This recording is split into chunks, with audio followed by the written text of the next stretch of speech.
你好，我是马金虎. Bonjour, je suis Ma Jinhu.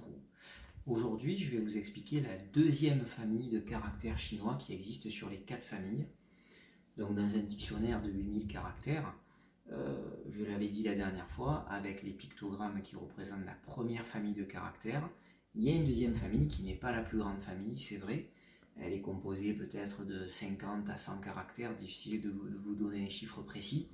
Mais en tout cas, c'est une famille intéressante, puisque je vais vous donner un exemple aujourd'hui d'un caractère que vous connaissez déjà, qu'on a vu dans les pictogrammes. Donc si je prends un pictogramme, ce pictogramme qui est un dessin, le dessin, je ne reviens pas dessus, d'un arbre, qui veut dire arbre et plutôt bois aujourd'hui, en fait, il va nous donner un idéogramme, même plusieurs idéogrammes, vous allez voir. Qu'est-ce qu'un idéogramme déjà? C'est un dessin qui va nous donner une idée sur différents sens de caractères. C'est-à-dire que le chinois fonctionne parfois par des associations d'idées très logiques. C'est-à-dire qu'en connaissant le caractère, le pictogramme de l'arbre et du bois, eh bien, si j'en fais 2, par exemple, ou 3, grâce à ce pictogramme, on va nous donner une idée sur le sens de ce caractère, qui est un idéogramme. Donc ce pictogramme, si j'en fais 2, je fais 2 arbres. Ça va peut-être nous donner une idée générale du sens de cet idéogramme. Donc ici, ça veut dire 2 petits arbres, c'est un bosquet de petits buissons.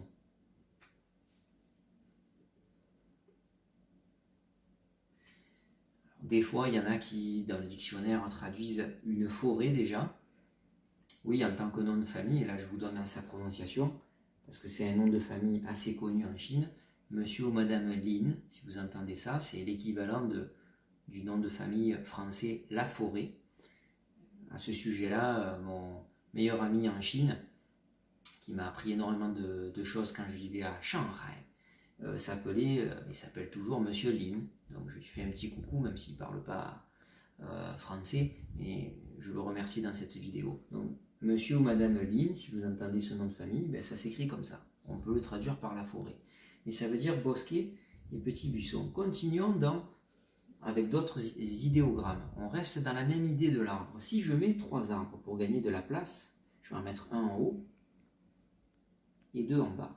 Parce que 3 en largeur, ça prend trop de place. Il faut imaginer que ça doit rentrer dans 4 carreaux d'un cahier, 4 gros carreaux d'un cahier quand vous écrivez en chinois. Ça doit rentrer.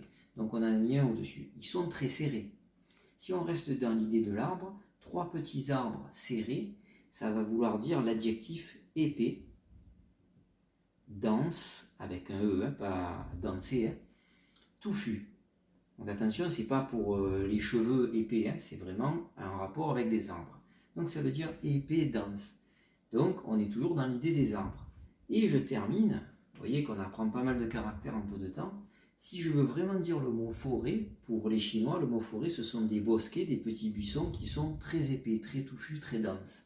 Donc il suffit de faire 5 arbres, seulement 2 caractères, mais au total 1, 2, 3, 4, 5 arbres, et bien ça veut dire la forêt, le mot forêt.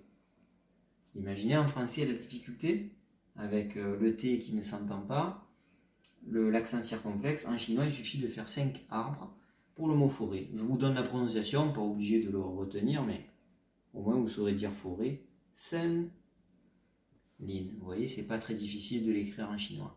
Voilà ce que c'est des idéogrammes. Je vous donne que cet exemple-là. Il y en a d'autres avec le feu, par exemple. Mais voilà, en peu de temps, combien de caractères on peut apprendre en gardant cette idée-là. Je vous remercie, et je vous donne rendez-vous pour la 3e famille de caractères, qui sont les idéophonogrammes. 再见